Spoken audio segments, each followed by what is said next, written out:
Good morning, everyone. This is Muna again, and you're welcome to the 6th episode of Drive Through with Muna. And today we'll be discussing how to launch, right? So we've looked at, how to identify your customers. We've looked at, things to do once you've got the idea. How to, write down the idea from there. How to identify the customers. How to analyze the market. How to do market research.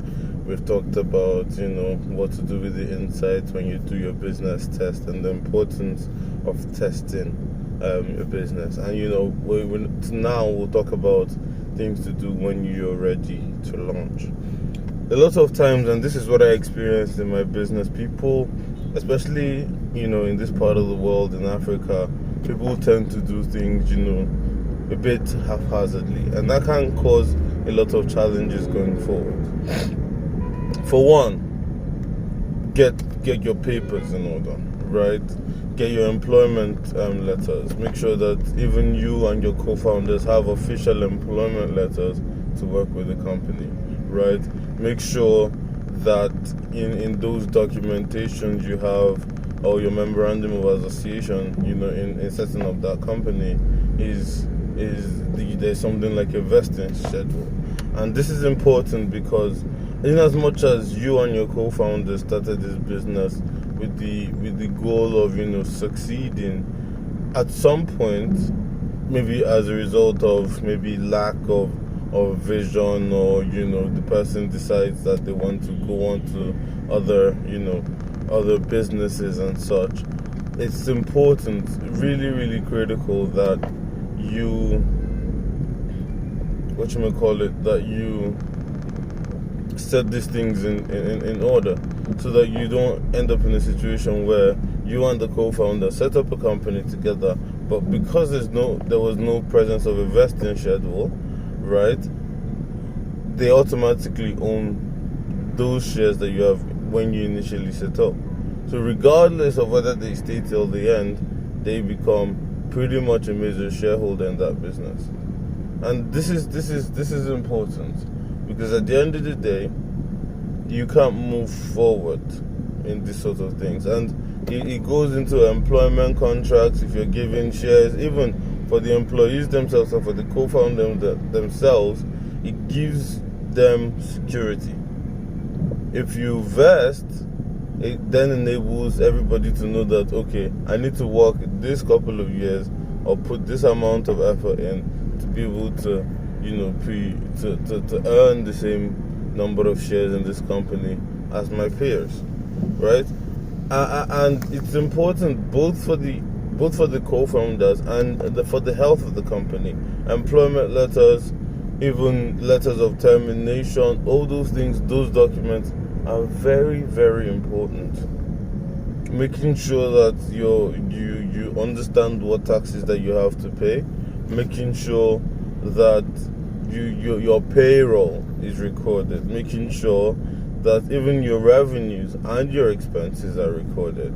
Most of the time, many people start, people that maybe have no prior corporate experience don't take these things into consideration, and it becomes difficult if you try to build this in much later on, right?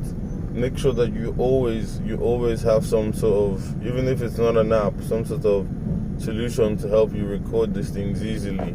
For your employment letters, make sure that all these things are filed, either online or offline, right?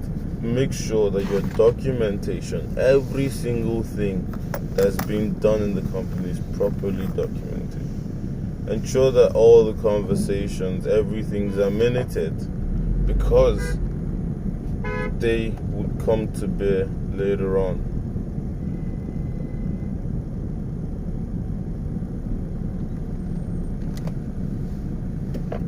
Aside that, when you're starting, it's always good to make sure that everything you've done, prior to the test and everything, all those information is available. Ensure that if you're a startup, for example, you're working in tech and you know that you want to raise funding, this is the best time to start actually, informing investors that see to what you're trying to build. It's always important to even do that even before you build, right? And tell them, start involving them in the discussion, involving them in your research process, and involving them as you launch, so that they are abreast with the progress that you're making. You're not just saying, oh, we've gone this far, come and raise money for us, but be interested in our journey, right? Because at the end of the day, things would never be, one of the things I realized from my own company is that I never felt like I was ready to take on investor funding. But then if there's never, there's never a perfect time for all these things. There's never a perfect time, and you must, as a matter of fact, involve as many stakeholders as possible in your progress,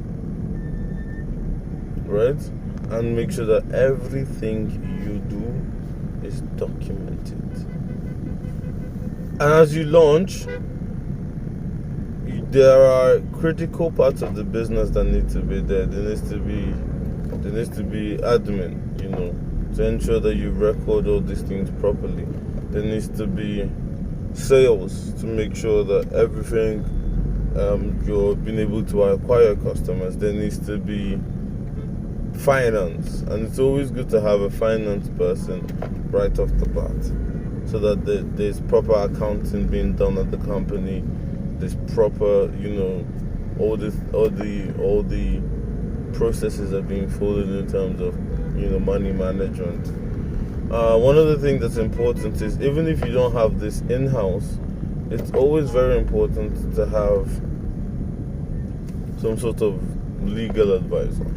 And this is important because even from the start, even from the registration of the business, it's always important to have somebody with experience in corporate law to probably be able to, help you iron out the memorandum of association, things like the vesting schedule, which I'd mentioned before, so that they are able to take,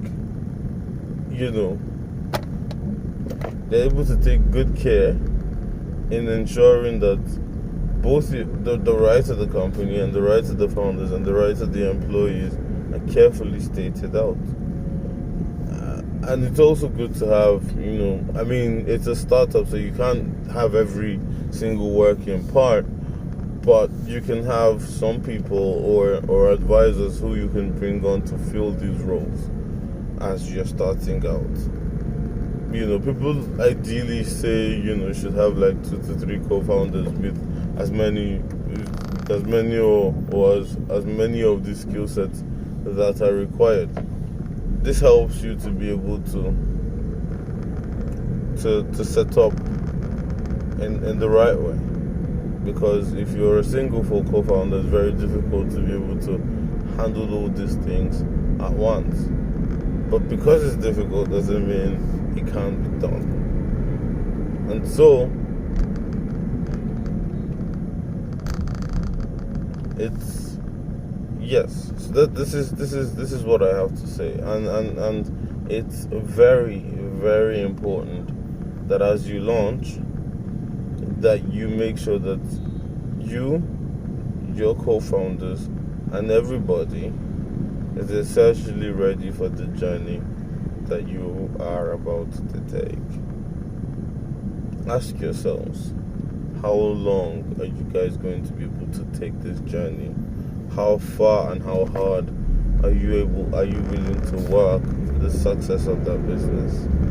These conversations are very, very important. And as you bring on staff, ensure that their own ideals, their own visions for themselves ties into the vision of your company. Especially in Nigeria, most of the times employees or people who are seeking employment just want to make sure that they can be able to get a paycheck. But as an employer, or as a potential employer, you need to be able to find in and dig into what are their personal goals and desires, so that you'll be able to position your business, especially when you see someone that has that either you want to train to develop those skill sets or has those skill sets already, you're able to help them, figure out their own personal visions and goals. I know that there's a lot more to know when launching your business, but take into consideration these 3 things. Ensure, 1, that you document things efficiently. Ensure that you have skilled people, especially in finance and in law, to ensure that you are up to date and you're doing things the right way from the start.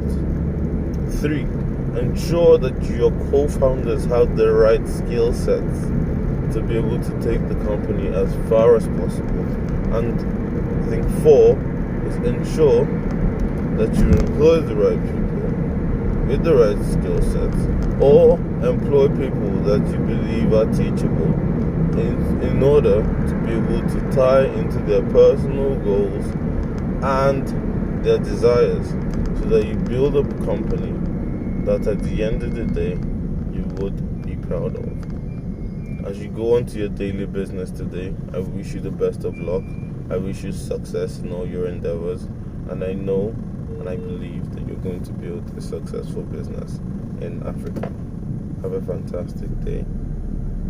Enjoy. Bye-bye. Don't forget to like, to subscribe, and to share this with other first-time founders and other small business owners in Africa. God bless you.